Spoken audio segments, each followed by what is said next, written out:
என் அன்பு வாலிப சகோதர சகோதரிகளே, ஆண்டவராகிய இயேசு கிறிஸ்துவின் நாமத்தில் என் அன்பின் வாழ்த்துக்கள். கர்த்தர் உங்களை ஆசீர்வதிப்பாராக. இந்த அருமையான நாளிலே இந்த வாலிபரோட்டம் நிகழ்ச்சியின் மூலமாக உங்களை சந்திப்பதில் மகிழ்ச்சி அடைகிறேன். மறுபடியுமாக இந்த நாளிலும் நாம் கர்த்தருடைய வார்த்தையாக ஏசாயா 58 அதிகாரம் 8 வசனத்தை நான் உங்களுக்காக வாசிக்கிறேன். உபவாசம் இருக்கும்போது எப்படி உபவாசிக்க வேண்டும், எப்படி உபவாசிக்க கூடாது என்பதை ஆண்டவர் இங்கே சொல்லிக் கொடுக்கிறார். அங்கே ஒரு வார்த்தையை நான் உங்களுக்கு சுட்டி காண்பிக்க விரும்புகிறேன். அப்பொழுது விடியற்கால வெளுப்பை போல உன் வெளிச்சம் எழும்பி உன் சுகவாழ்வு சீக்கிரத்தில் துளிர்த்து உன் நீதி உனக்கு முன்னாலே செல்லும், கர்த்தருடைய மகிமை உன்னை பின்னாலே காக்கும். உன் சுகவாழ்வு சீக்கிரத்தில் துளிர்க்கும் என்று ஆண்டவர் வாக்கு பண்ணுகிறார். தேவ வார்த்தையின்படி நடந்தால் உங்கள் சுகவாழ்வு துளிர்க்கும். நிறைய பேருடைய வாழ்க்கை பட்டு போயிடுச்சு, பட்டு போனதை போல் இருக்குதேன்னு சொல்லி நம்ம கவலைப்படலாம்.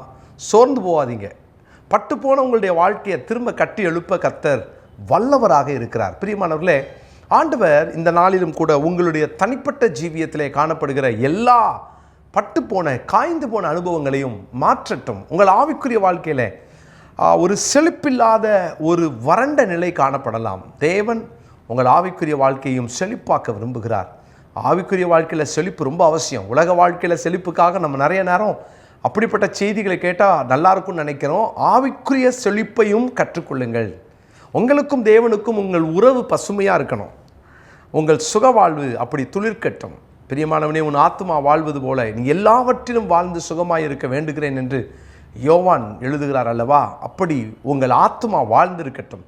செழித்திருங்கள். சுகவாழ்வு எப்பொழுது துளிர்க்கும்.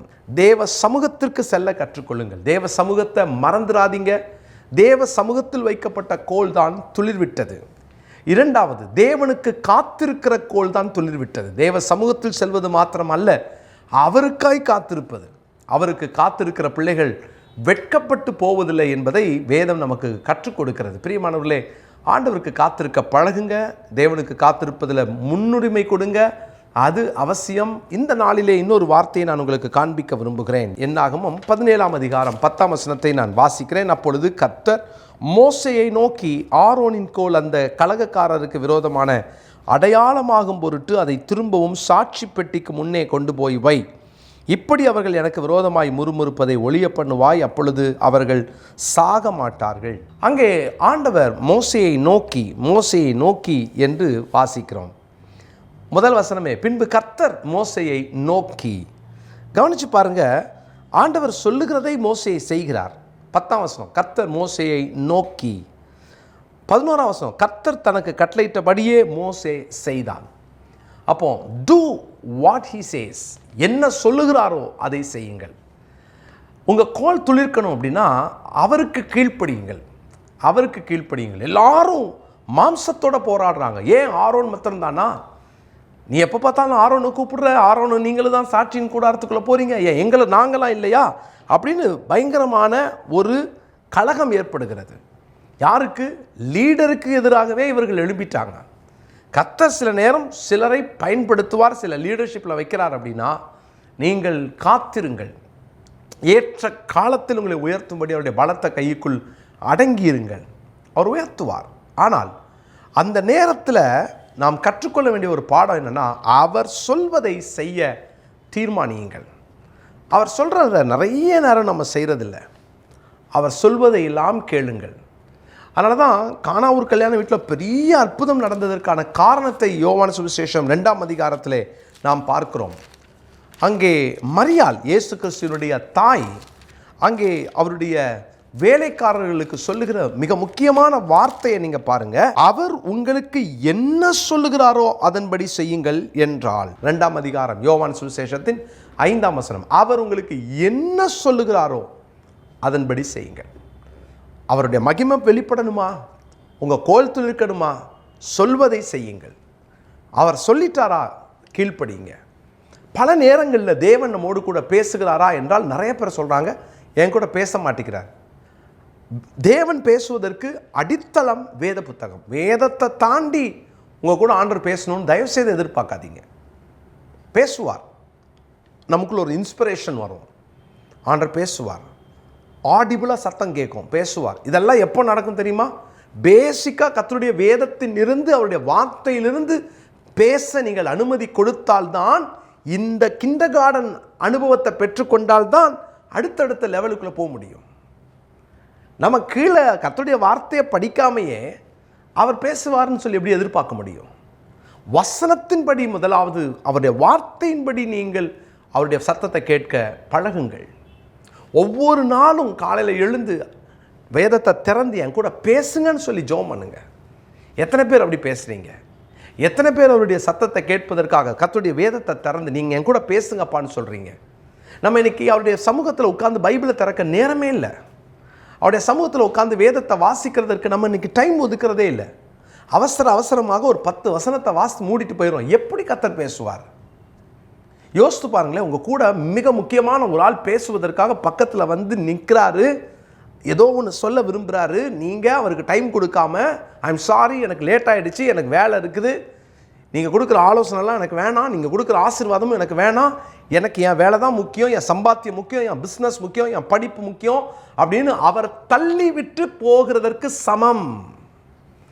என்றைக்கு கர்த்தருடைய வார்த்தையை ஒரு மனுஷன் அவாய்ட் பண்ணுறானோ, ஆனால் நம்ம மனசில் வந்து பார்த்தீங்கன்னா நான்லாம் அவாய்ட் பண்ணல அப்படின்னு நினைப்போம். ஆனால் வேலைக்கு போகணும், ஸ்கூலுக்கு போகணும், கல்லூரிக்கு போகணும், வேறு முக்கியமான காரியம் இருக்குது, பிஸ்னஸ் இருக்குது, அதனால அவருக்கு கொடுக்குற நேரத்தை, வேதத்தை திறந்து உட்கார்ற நேரத்தை நான் குறைத்து கொள்ளுகிறேன். டைம் இல்லை, பார்த்துக்கலாம், இன்றைக்கி பைபிள் படிக்கலன்னா என்ன, கர்த்தர் ஏதாவது செஞ்சுருவாரா? இப்படிலாம் டயலாக் பேசுகிறவங்க இருக்காங்க. கேட்டுட்ருக்கிற வாலிபனே, வாலிப சகோதரியே, வாலிப தங்கச்சி, தம்பி, உன் வாழ்க்கையை கொஞ்சம் சீர்தூக்கிப்பார். எத்தனை நேரம் கர்த்தருடைய வார்த்தைக்கு நீ கீழ்ப்படுகிற? அவருடைய வார்த்தைக்காக பைபிளை திறந்து நீ காத்திருக்கிற? அவருடைய வேதத்தின்படி நடக்கிற உத்தம மார்க்கத்தாராய் கர்த்தர் நம்மளை பார்க்க விரும்புகிறார். வேதத்தை திறந்து படிக்கிற பழக்கம் உண்டா? பேசுங்கப்பான்னு சொல்லி காத்திருக்கிற பழக்கம் உண்டா? பைபிளை கையில் எடுத்த உடனே பக்கத்தில் நோட் எடுத்து பேனாவை எடுத்து அவர் பேசுகிறத குறிக்கிற பழக்கம் உண்டா? வேதத்தில் கர்த்தர் இன்னைக்கு இந்த நாளில் இந்த வசனத்து மூலமாக பேசினான்னு சொல்லி குறிக்கிற பழக்கம் உண்டா? இதெல்லாம் இல்லாமல் கர்த்தர் பேசுவாரா? அவர் பேசாமல் கீழ்ப்படிய முடியுமா? ஏங்க நிறைய பேருடைய வாழ்க்கையில் துளிர்க்கலை தெரியுமா? நிறைய பேருடைய அனுபவம் துளிர் விடாமல் காஞ்சி போய் கிடக்கிறதுக்கு காரணம் என்ன தெரியுமா? அவருடைய வேதத்தை நம்ம மறந்துட்டோம். அவருடைய வேதத்தின்படி நம்ம நடக்கலை. அவருடைய வேதத்துக்கும் நமக்கும் பெரிய இடைவெளி வந்துருச்சு.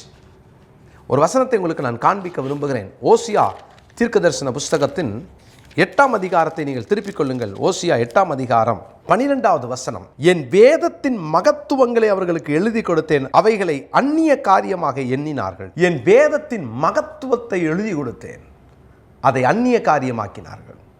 யோசித்து பாருங்க, எத்தனை பேர் இப்படி வாழ்கிறோம்? வேதத்தின் மகத்துவங்களை நாம் சரியாய் புரிந்து கொள்ளாதனால் அதை அந்நிய காரியமாக பார்க்குறோம். அதனால தான் இன்றைக்கி நிறைய இளைஞர்கள் நூதன உபதேசம், நூதன சீஷர்களை பின்பற்றுகிற ஒரு கூட்டத்தார் இன்றைக்கி தேசத்தில் எழும்பிட்டாங்க, தமிழ்நாட்டில் எழும்பிட்டாங்க. பைபிளை காட்டிலும் பல காரியங்களுக்கு முக்கியத்துவம் கொடுக்குறாங்க. பழைய ஏற்பாடு வேண்டாம், பழைய ஏற்பாடு சட்டங்கள் வேண்டாம், பழைய ஏற்பாடுடைய காரியங்கள் எனக்கு வேண்டாம், அதை படிக்க வேண்டாம், சங்கீதம் வேண்டாம். ஒருத்தர் சொல்கிறார் அது வந்து அவுட் ஆஃப் சிலபஸ். தயவு செய்து சொல்லாதீங்க.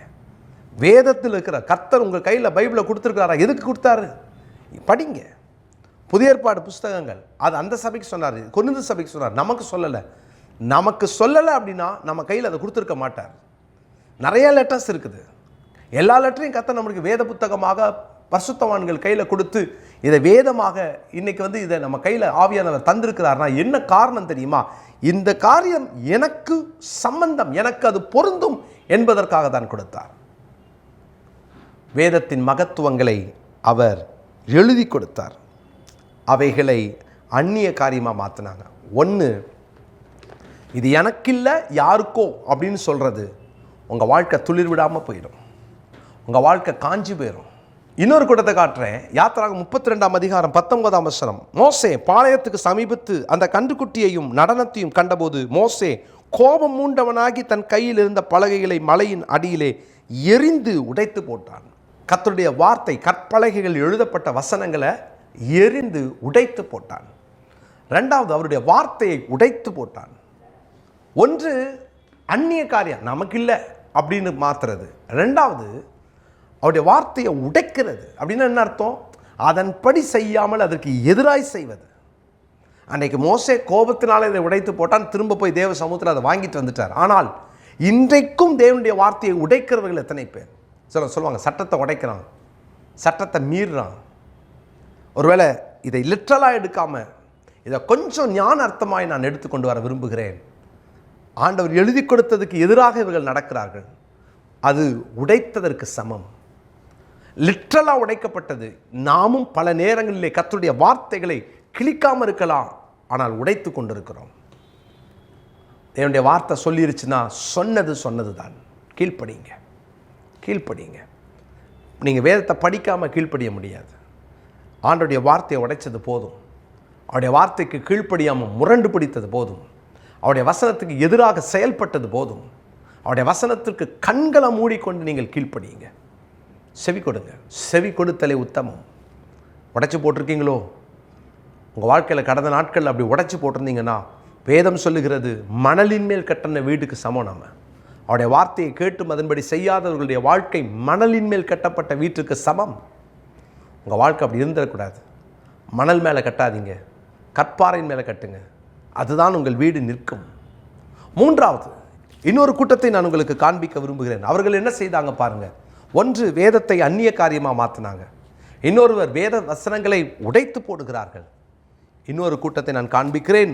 1 சாமுவேலின் புஸ்தகம் 4ஆம் அதிகாரத்திற்கு வேதத்தை திருப்பிக் கொள்ளுங்க. அங்கே ஓப்பினி பினேகாஸ் என்ற இளைஞர்களுடைய நாட்களில் நடந்த துயரமான சம்பவத்தை பார்க்கிறோம். நான் வாசிக்கிறேன் 22ஆம் வசனம். தேவனுடைய பெட்டி பிடிபட்டு போனபடியினால் மகிமை இஸ்ரவேலை விட்டு விலகி போயிற்று. தேவனுடைய பெட்டி, கற்பலகைகள் உள்ள இருந்த அந்த பெட்டி, உடன்படிக்கை பெட்டி, சாட்சியின் பெட்டி, தேவனுடைய பெட்டி அவங்க இழந்து விட்டார்கள். ஒன்று, அந்நிய காரியமாக பார்க்குறாங்க. கையில் வசனம் இருக்குது, ஆனால் எனக்கு இல்லைன்றாங்க. அது அவங்க லைஃபோட அப்ளை பண்ண முடியல. ரெண்டாவது, அந்த இருக்கிற வார்த்தைக்கு எதிராக வாழ்கிற கூட்டம். மூன்றாவது, இந்த வார்த்தைக்கும் அவர்களுக்கும் சம்பந்தம் இல்லாதபடி அதை தொலைத்து போட்டார்கள். சர்ச்சுக்கு போனால் பைபிள் கொண்டு போகிறதில்ல. எவ்வளவு ஒரு பரிதாப நிலைமை. கவனிங்க, கேர்ஃபுல்லாக இருங்க. ஒரு சபையிலலாம் ஒரு நபர் பாஸ்டர் முன்னால் வாங்கன்னு கூப்பிடுறாரு. அங்கே இருக்கிற எல்லாரையும் வாங்க, முன்னால் வாங்கன்றாங்க. நான் புல்பிட்டு பக்கத்தில் உட்காந்துருக்கிறேன். நின்றுக்கிட்டு காலில் பைபிளை தள்ளிட்டு வராங்க. சென்னையில் ஒரு வேதாகம கல்லூரியில், வெள்ளூரில் ஒரு சர்ச்சில் பைபிளை போட்டு ஷூக்கால் ஏறி மிதித்த ஊழியக்காரங்க இருக்காங்க. பயம் இல்லை, தேவ பயம் இல்லை, வார்த்தை குறித்த பயம் இல்லை. எவ்வளவு பரிதாபம். அது அவங்க சந்ததிக்கு சாபம். மறந்துடாதீங்க. நிறைய பேர் சொல்லுவாங்க, இப்போலாம் சாபம் கிடையாது சார், இப்போலாம் சாபத்தை ஆண்டவர் முடிச்சிட்டாரு. சாபம் உண்டு. கவனம். வேதத்துக்கு கொடுக்குற மரியாதையை நீங்கள் கொடுக்கணும். பைபிளை பின்னால் சொருகிறது, பைபிளை தவறாக ஹேண்டில் பண்ணுறது, மொபைலில் உட்காந்துட்டு மொபைல் தான் பைபிளே அவங்களுக்கு செய்யாதீங்க. நீங்கள் அதை தொலைக்கிறதற்கு சமம். மகிமை போய்விட்டது. மகிமை இஸ்ரவேலை விட்டு விலகி போயிற்று. இழந்துடாதீங்க. தேவனுடைய மகிமையை காத்துக்கோங்க. இதெல்லாம் காஞ்சி போனதற்கு சமம். தேவன் உங்களுக்கு கிருபை தருவாராக. இந்த நல்ல நாளிலே வார்த்தைக்கு செவி கொடுங்க. உங்கள் சுகவாழ்வு சீக்கிரத்தில் துளிர்க்கும். ஜெபம் பண்ணலாமா? நல்ல தகப்பனே, வசனத்தை கவனமாய் கை கொள்ள, ஒவ்வொரு வார்த்தையும் எனக்கு என்று நாங்கள் ஏற்றுக்கொள்ள கிருபை தாரும். நாங்கள் அதற்கு எதிராய் செயல்படக்கூடாது, அதற்கு அப்படியே கீழ்ப்படிய கிருபை தாரும். நாங்கள் வேதத்தை அவமதிக்கக்கூடாது, நாங்கள் அதை ஆண்டவரை இழந்து விடக்கூடாது, மகிமையை இழந்துடக்கூடாது. நாங்கள் கவனமாய் வேதத்தை வைத்துக்கொள்ள உதவி செய்யும். தொடர்ந்து எங்களோடு இடைப்படும் பேசும். நாங்கள் உடைய வார்த்தைக்கு கீழ்ப்படிந்து நடக்க கிருபை தாரும். கேட்ட ஒவ்வொருவர் மேலும் உடைய கிருபை இருக்கட்டும், உடைய பிரசன்னம் இருக்கட்டும், உடைய அபிஷேகம் இருக்கட்டும். மகிமைப்படுங்க. இயேசுவின் நாமத்தில் ஜெபிக்கிறோம் நல்ல பிதாவே. ஆமென். For prayer and counseling 044 2486 3381 4353 3381. Mobile 9282 191 333.